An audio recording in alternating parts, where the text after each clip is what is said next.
Good morning dear students, how you all.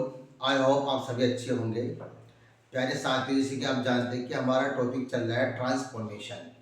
और transformation में मैंने आपको रिमूव टू करा दिए हैं। असर्टिव सेंटेंस से नेगेटिव सेंटेंस कैसे बनाते हैं वो मैंने आपको समझा दिया है कल। और आज मैं आपको असर्टिव सेंटेंस से इंट्रोगेटिव सेंटेंस कैसे बनाते हैं, असर्टिव सेंटेंस से एक्सक्लेमेटरी सेंटेंस कैसे बनाते हैं वो सिखलाऊंगा। तो मेरे channel super excellent English classes पर बने रहिए और ग्रामर की छोटी छोटी टिप्स लेते रहिए। जी, समय नष्ट न करते हुए टॉपिक को शुरू करते हैं। असर्टिव सेंटेंस से इंट्रोगेटिव सेंटेंस बनाने के जो नियम है ट्रांसफॉर्मेशन में, वो बहुत ही सिंपल है। हमें ध्यान रखना है कि असर्टिव सेंटेंस, जिस सेंटेंस का हम इंट्रोगेटिव बना रहे हैं, इस असर्टिव सेंटेंस की हम बात कर रहे हैं प्यारे बच्चों। हमें ध्यान रखना है कि ये असर्टिव सेंटेंस जो है ये पॉजिटिव फॉर्म में है ये पॉजिटिव है या फिर नेगेटिव में है। इसका एक विशेष महत्व है। अगर असर्टिव सेंटेंस हमारा पॉजिटिव है तो इंट्रोगेटिव सेंटेंस बनाते समय हमें सब्जेक्ट के बाद में नोट भी लगाना पड़ेगा। और अगर असर्टिव सेंटेंस हमारा नेगेटिव में है तो हमें नोट लगाने की आवश्यकता नहीं है। जैसे ही इज हैप्पी टुडे, वह आज खुश है, वह आज खुश है। तो इसका जब इंट्रोगेटिव बनाएंगे, इस हेल्पिंग वर्ब को इस सब्जेक्ट से पहले लिखेंगे। यहाँ पर हम हेल्पिंग वर्ब का यूज सब्जेक्ट नाउन या प्रोनाउन से पहले हो जाएगा। जैसे is he not sorry is he not happy today, क्या वो आज खुश नहीं है? इसका मतलब वो आज खुश है। इस सेंटेंस को हम ऐसे ही बना सकते हैं, इज ही अनहैप्पी टुडे। इस तरीके से हमारे इस तरीके से सेंटेंस नेगेटिव में बन सकता है, क्योंकि हमने इस एडजेक्टिव को ऑपोजिट में चेंज कर दिया है। हैप्पी का हमने अनहैप्पी कर दिया है। या तो आप ऐसे कंडीशन अप्लाई करो या फिर ऐसे करो। तो इस तरीके से असर्टिव सेंटेंस से इंट्रोगेटिव सेंटेंस बनाते हैं। नोट है तो हटा दो, नोट नहीं है तो लगा दो। और समझिए,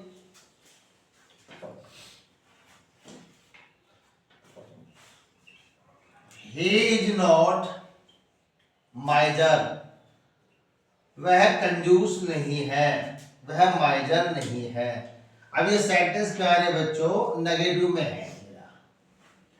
जब इसका इंट्रोगेटिव बनाएंगे इस नोट को हटा देंगे। सिंपली क्या बनेगा, पहले हेल्पिंग वर्ब, फिर सब्जेक्ट इज ही माइजर, क्या वह कंजूस है? इसका मतलब वो कंजूस नहीं है। नोट है तो हटा दो और नोट नहीं है तो लगा दो। ये डिपेंड करेगा हमें कि असर्टिव सेंटेंस हमारा पॉजिटिव है या फिर नेगेटिव है, ये ध्यान रखना है। दूसरी बात, एक्शन होने पर जहां सेंटेंस में मेन वर्ब आ जाए, मेन वर्ब की फर्स्ट फॉर्म हो, तो फॉर्मूला ये लगेगा do plus subject plus not plus main verb की फर्स्ट फॉर्म और प्लस ऑब्जेक्ट, लास्ट में क्वेश्चन मार्क।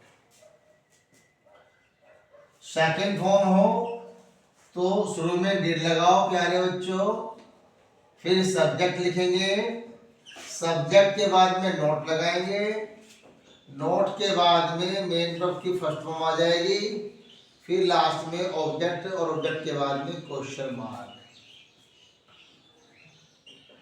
अगर सेंटेंस में मेन वर्ब की फिफ्थ फॉर्म हो तो शुरू में डज लिखो पहले, डज के बाद में सब्जेक्ट, चाहे नाउन हो चाहे वो प्रोनाउन हो, फिर नोट लिखो और नोट के बाद में मेन वर्ब की फर्स्ट फॉर्म प्यारे बच्चों, और उसके बाद में ऑब्जेक्ट और लास्ट में क्वेश्चन मार्क लगाना ना भूले। तो अगर सेंटेंस में इस तरह की कंडीशन आ रही है तो ऐसे सेंटेंस का इंट्रोगेटिव बनाते समय इस फॉर्मूले के आधार पर सेंटेंस को चेंज करेंगे। जैसे ही प्लेड क्रिकेट, उसने क्रिकेट खेला था, इसमें सेकंड फॉर्म आ गई। देखो बच्चों, जब इस सेंटेंस में मेन वर्ब की सेकंड फॉर्म आ गई है तो इसका इंट्रोगेटिव ऐसे बनेगा, पहले डिड आएगा, डिड के बाद में सब्जेक्ट आएगा, सब्जेक्ट के बाद में नोट आएगा, और नोट के बाद में मेन वर्ब की फर्स्ट फॉर्म लगाएंगे, लास्ट में ऑब्जेक्ट, और भैया लास्ट के बाद में क्वेश्चन मार्क। तो इस प्रकार असर्टिव सेंटेंस से इंट्रोगेटिव सेंटेंस बना देते हैं। और समझिए, इसे रब कर दूं, चलो गुड।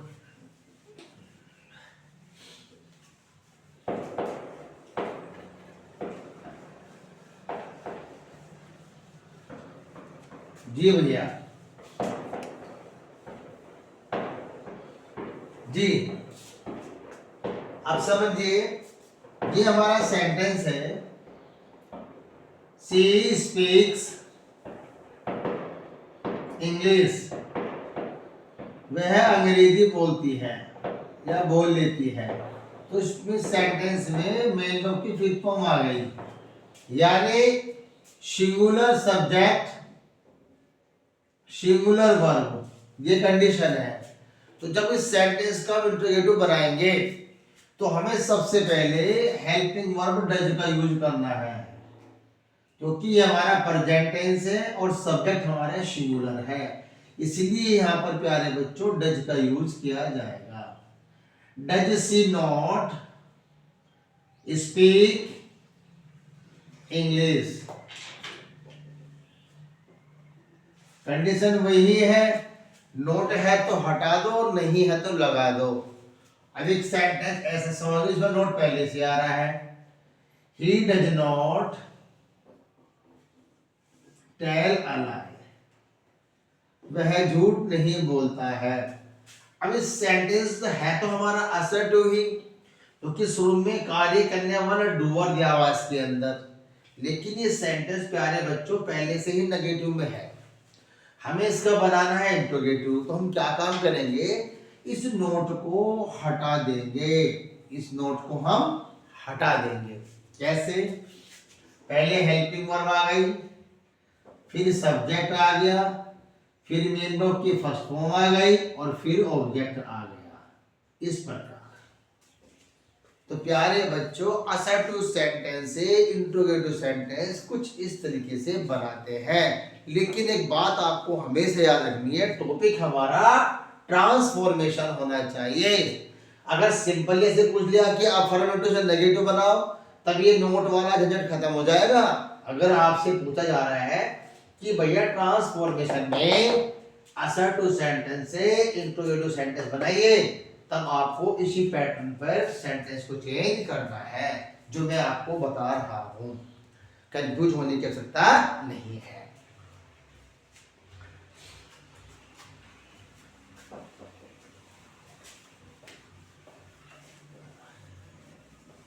जी, अब थोड़ा आगे बढ़ते हैं, कुछ नई चीज देखते हैं इसमें।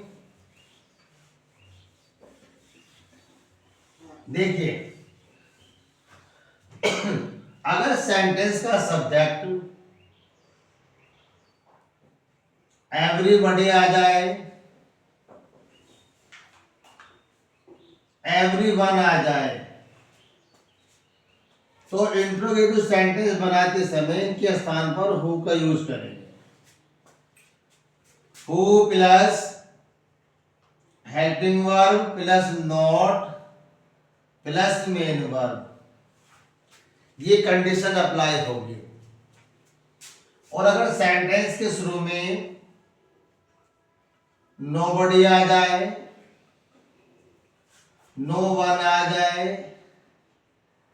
नन आ जाए, तो प्यारे बच्चों इस कंडीशन में आने पर हम हु का यूज करेंगे। अब नोट नहीं आएगा, अब हेल्पिंग वर्ब भी नहीं आएगी, सीधे सीधे मेन वर्ब आ जाएगी। वो टेंस पे डिपेंड करेगा कि टेंस कौन सा है, प्रेजेंट है तो फिफ्थ फॉर्म, पास्ट है तो सेकंड फॉर्म। ये डिपेंड करता है टेंस के ऊपर। कैसे, एग्जाम्पल इसका लेते हैं और इसका लेते हैं।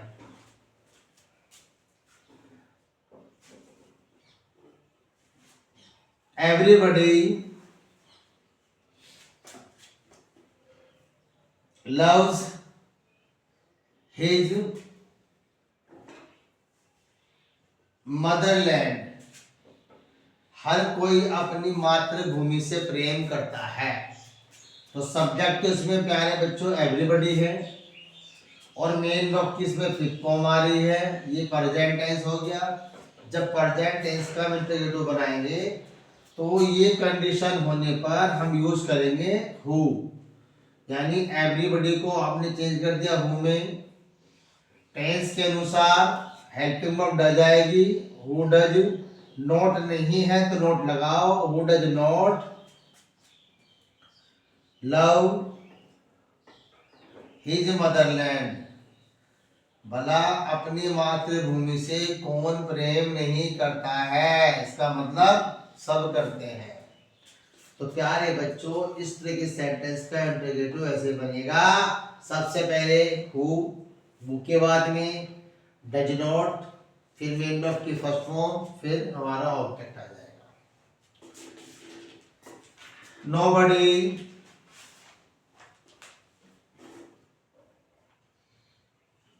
वुड लाइक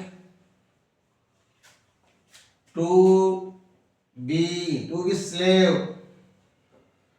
भाई गुलाम बनना कौन नहीं चाहेगा, गुलाम बनना कौन चाहेगा, कोई नहीं चाहेगा। Nobody would like to be slave, to be slave, to be a slave, गुलाम बनना तो कोई नहीं चाहेगा। अब इसमें क्या करना है बच्चों, केवल नोबडी को मैं हु में चेंज करना है बस ऐसे।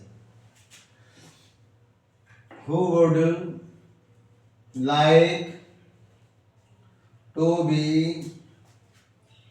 a slave, भला गुलाम बनना कौन चाहेगा, कोई नहीं चाहेगा, कोई नहीं चाहता कि वो गुलाम बन जाए। तो इस तरह के सेंटेंस जो होते हैं हम इन्हें ऐसे ही इंट्रोगेटिव में चेंज करते हैं। एवरीबॉडी एवरीवन होने पर हु के साथ हेल्पिंग वर्ब भी आएगी और नोट भी आएगा। नोबडी नोवन होने पर हु के साथ ना तो हेल्पिंग वर्ब आएगी ना नोट आएगा। सीधे सीधे सिंपल सेंटेंस को ऐसे ही बना देंगे। एक आधा एग्जाम्पल और लेना चाहो तो आप ले सकते हो, मैं आपको बताता हूँ।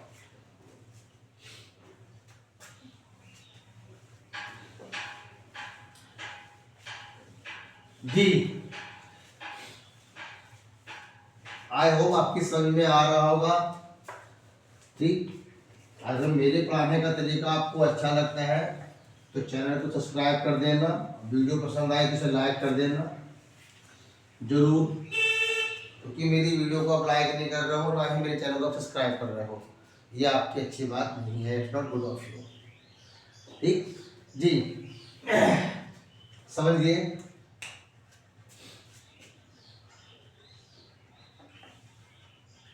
एवरीबॉडी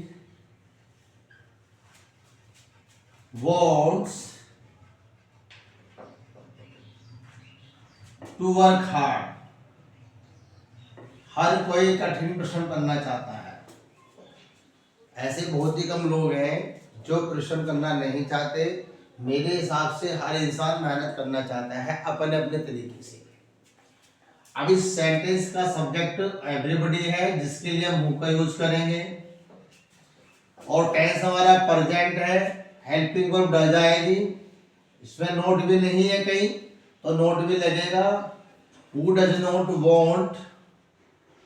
अब यहाँ मेन वर्ब की फर्स्ट फॉर्म आएगी क्योंकि फॉर्मूला ये है बच्चों, पहले हु के बाद में डज नॉट, हु के बाद में डज नॉट के बाद में मेन वर्ब की फर्स्ट फॉर्म और प्लस मेन वर्ब की फर्स्ट फॉर्म प्लस ऑब्जेक्ट, इस तरीके से लास्ट में क्वेश्चन मार्क। तो who does not want, sorry वो तो यहाँ लिखना नहीं चाहिए, मुझे ऊपर लिख दिया मैंने। तो who does not want to work hard, ये तो हमारा आंसर था, फॉर्मूला ये है नीचे, who does not plus main verb की फर्स्ट फॉर्म आ गई, फिर टू आएगा यहाँ पे, सॉरी टू क्या, ये तो दे रखा डबल टू, फिर इसमें ऑब्जेक्ट आएगा, लास्ट में क्वेश्चन मार्क आएगा, क्योंकि इसमें तो एक ट्रांजिटिव वर्ब आ गई, एक इंट्रांजिटिव वर्ब आ गई, एक फाइनाइट वर्ब, एक नॉन फाइनाइट वर्ब आ गई इसके अंदर। ये फाइनाइट है, ये नॉन फाइनाइट है जी।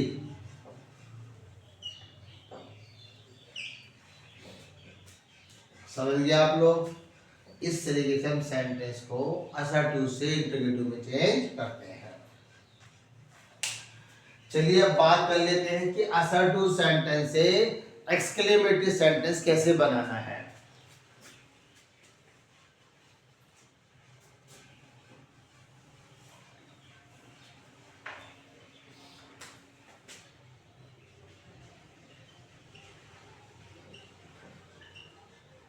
जी, असर्टिव से एक्सक्लेमेटरी सेंटेंस बनाने के नियम।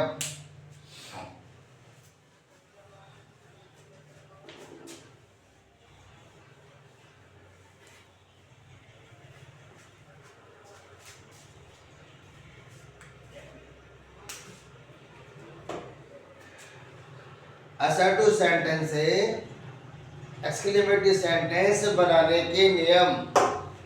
तो प्यारे साथियों, जैसे कि आपने असर्टिव सेंटेंस से इंट्रोगेटिव सेंटेंस बनाए हैं, ठीक उसी की तरह हम असर्टिव सेंटेंस से एक्सक्लेमेटरी सेंटेंस भी बना लेते हैं।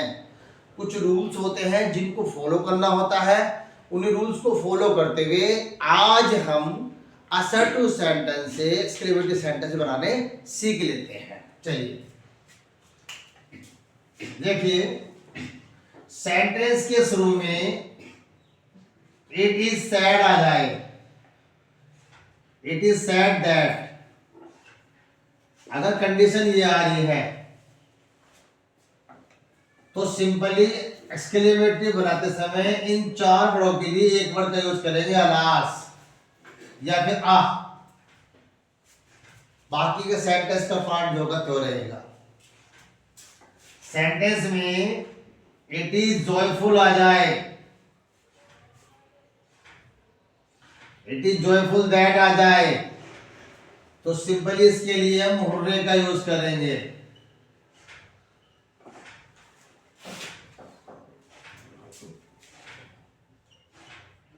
इट इज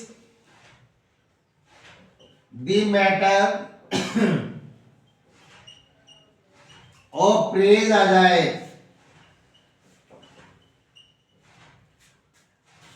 दैट, इसके लिए हम ब्रेवो का यूज करेंगे। देखो कितना आसान तरीका मैंने आपको बता दिया है। इट इज सैड दैट आ जाए तो अलास लगाओ या फिर ओ लगाओ, इट इज जॉयफुल दैट आ जाए तो हुर्रे लगा दो, it is the matter of praise that आ जाए तो ब्रेवो लगा दो। समझिए, ये असर्टिव कंडीशन है, ये एक्सक्लेमेटरी कंडीशन है जी। और दैट आ जाए,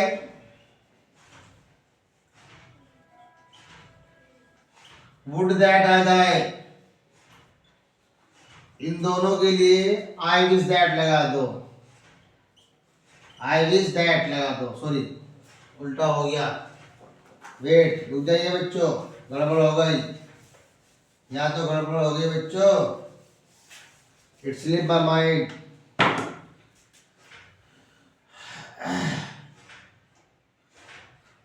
आई विश दैट आ जाए, आई विश दैट आ जाए, ही या सी विशेस दैट आ जाए। देखो प्यारे बच्चों, अगर कंडीशन ये आ रही है तो उनके लिए हम यूज करेंगे वो दैट, काश, या फिर वुड दैट, या फिर इफ। ये होने पर ये कंडीशन अप्लाई करेंगे।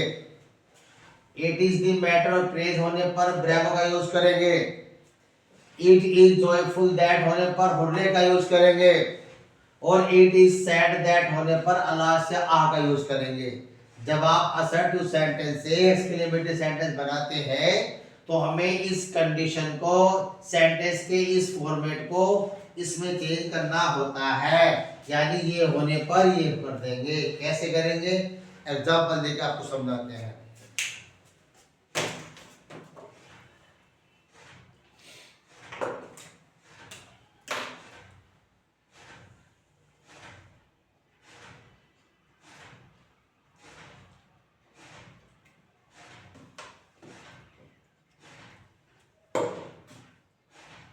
जी चलिए आ जाइए। तबीयत खराब है भैया, ये मत होता कि सर तो खांसते रहते हैं। तबीयत तो किसी की भी खराब हो सकती है सर्दियों में। आपको मैं सलाह देता हूँ, आप अपनी सेहत का ख्याल रखें। जी समझिए, सेंटेंस है ये। It is sad that she died so young. बड़े दुख की बात है कि वो युवावस्था में ही चल बसी। तो यहाँ पे ये दुख की बात हो रही है, जब कोई मर जाता है तो दुख होता है। तो प्यारे बच्चों, सेंटेंस के इस पार्ट को चेंज करेंगे, बाकी ये सेंटेंस का ये वाला पार्ट जो का तो रहेगा। जैसे alas she died so young. आपने क्या देखा, आपने देखा कि सेंटेंस के इन 4 वर्डों को केवल एक वर्ड में चेंज कर दिया, सेंटेंस हमारा एक्सक्लेमेटरी सेंटेंस हो गया। It is joyful that we have won the match. हम मैच जीत गए, तो बड़ी खुशी की बात है मैच जीतना तो भाई। तो प्यारे बच्चों, इट इज जॉयफुल दैट को चेंज करो किसमें, हुर्रे में। बाकी सेंटेंस जो का क्यों रहेगा। और बताइए, अरे ग्रामर इतनी अच्छी हो जाएगी आप लोगों की, आप लोग भी सोचोगे हमें कैसे सर मिले पढ़ाने के लिए। जी ये देखिए, और बताइए, आसान है। अब आप देखो, आपने इट इज जॉयफुल दैट को काय में चेंज किया, हुर्रे में। आपने इट इज सैड दैट को काय में चेंज किया, अलास में। तो ये आपको ध्यान रखना है कि किसको कैसे चेंज करना है। और समझिए, जब तक समझ में ना आए समझते रहिए।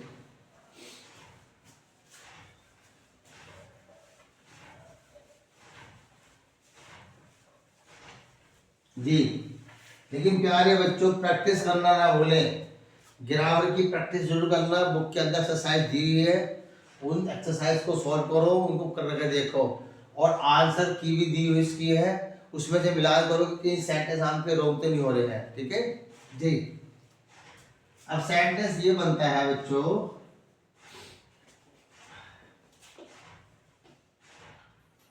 It is the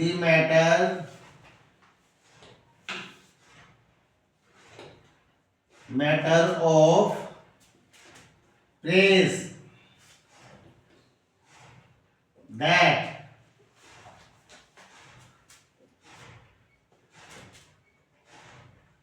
he had done well, उसने बहुत बढ़िया किया, शाबाश, वेल डन। तो यहाँ पर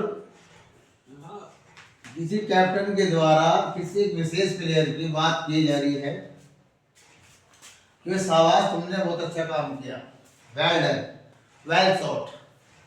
तो इस वाले सेंटेंस के इस पार्ट को चेंज करना है, इस वाले पार्ट को चेंज नहीं करना है। तो सिंपली प्यारे बच्चों, इस वाले सेंटेंस के लिए पूरा एक वर्ड यूज करेंगे हम, ब्रेवो। ये एक वर्ड ही इन 6 वर्डों के बराबर है, ब्रेवो, शाबाश। He had, हैज कर दो, यहाँ पे हैड मत कर दो, और यहाँ गड़बड़ हो जाएगी। चलो यहाँ तो हेड ही आएगा क्योंकि ये सॉल्यूशन है, आंसर है। इसके बाद तो पास्ट में जाएगा, लेकिन क्वेश्चन में प्रेजेंट में जाएगा। Bravo, he has done well, he has done well. ये भी ध्यान रखना है बच्चों, क्योंकि इस सेंटेंस में जो दैट आ रहा है, दैट आने की वजह से ये वाला सेंटेंस जो पास्ट में चला जाएगा और ये वाला प्रेजेंट में रहेगा, ही हैज डन वेल। जी समझिए आप। दूसरी चीज, अब सेंटेंस में आता है I wish that, I wish that I were a princess, काश में एक राजकुमारी होती। अब यहाँ पे जो आई की विश है वो क्या विश है भैया, उसकी विश ये कि वो काश में राजकुमारी होती। तो हमें इस कंडीशन के लिए केवल एक वर्ड यूज करना है हमें, वो है ओ दैट, काश, ओ that I were a princess, काश में एक राजकुमारी हो। He wishes that he were a king, काश वो राजा होता। सबको तो राजा बनना है, सबको रानी बनना है, वजीर कौन बनेगा भैया जी? वुड दैट, काश, ये लीजिए जी, वुड दैट, काश, ही वर आपकी, काश में राजा होता। तो हमें ये वाला पार्ट चेंज करना है, पीछे वाला चेंज नहीं करना है। तो कुछ इस प्रकार हम असर्टिव सेंटेंस से एक्सक्लेमेटरी सेंटेंस भी बना लेते हैं। कभी कभी क्या होता है प्यारे बच्चों, एक्सक्लेमेटरी सेंटेंस से असर्टिव सेंटेंस बनाने के लिए भी दिया जाता है, उल्टा कर देते हैं इसको। भाई जहां ये कंडीशन आ रही है वहां ये कर दो, जहां ये कंडीशन आ रही है वहां ये कर दो, ये तो करना होता है। ठीक है, एक तो एग्जांपल इसको और समझ लीजिए।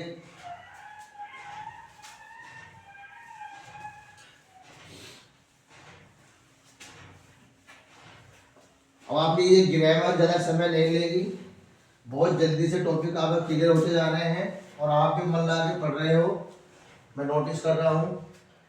पर ऐसे ही मेहनत करते रहिए आप जी। अब ये सेंटेंस है प्यारे बच्चों, she is very beautiful,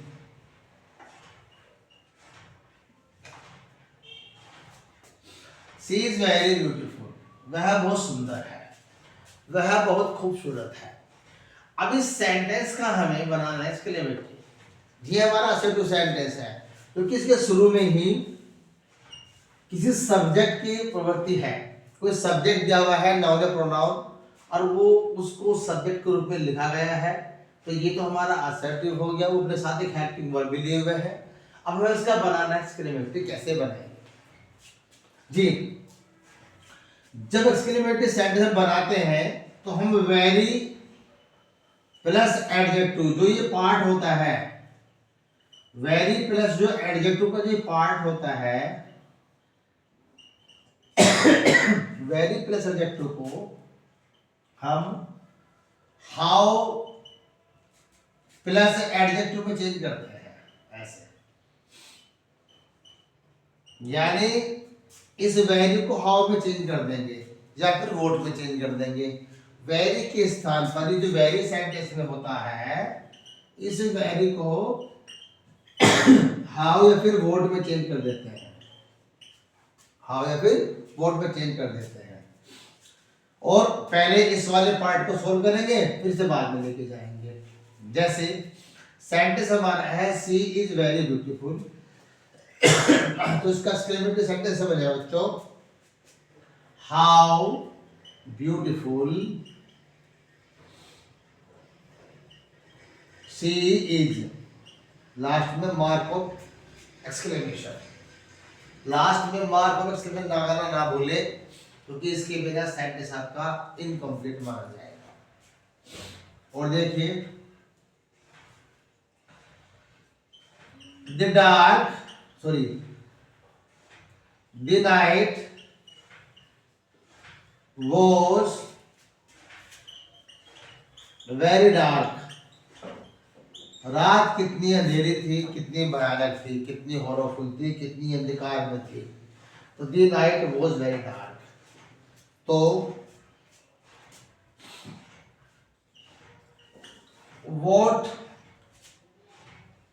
what a dark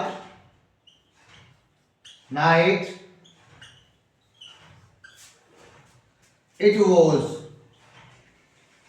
कितनी भयानक रात थी, कितनी भयानक रात थी। The night was very dark, तो what a dark night इसको आप ऐसे बना सकते हैं, what a dark night, कितनी भयानक रात है, कितनी काली रात है, कितनी काली रात है। लेकिन प्यारे बच्चों फिर ये प्रेजेंट टेंस को इंडिकेट करेगा, फिर ये पास्ट टेंस को इंडिकेट नहीं करेगा। अगर आप इसे से बताओगे तो इसके लिए सेंटेंस हमारा ये होना चाहिए, the night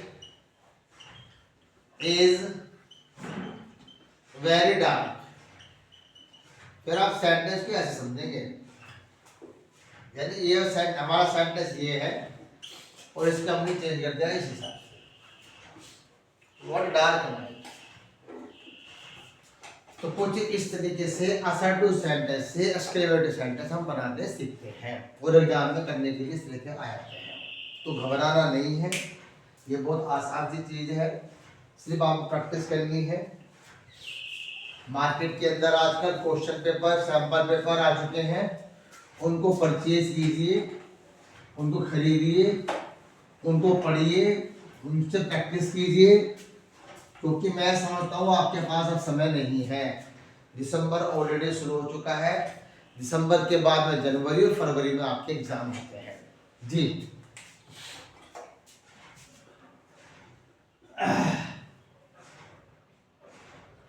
The rainbow is very beautiful,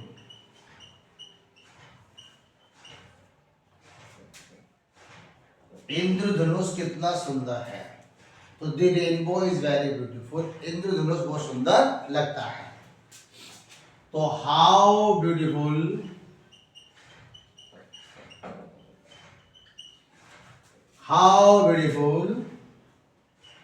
the rainbow is, इसके लिए फॉर्मूला ये है, सबसे पहले हाउ या फिर व्हाट, इसके बाद में एडजेक्टिव,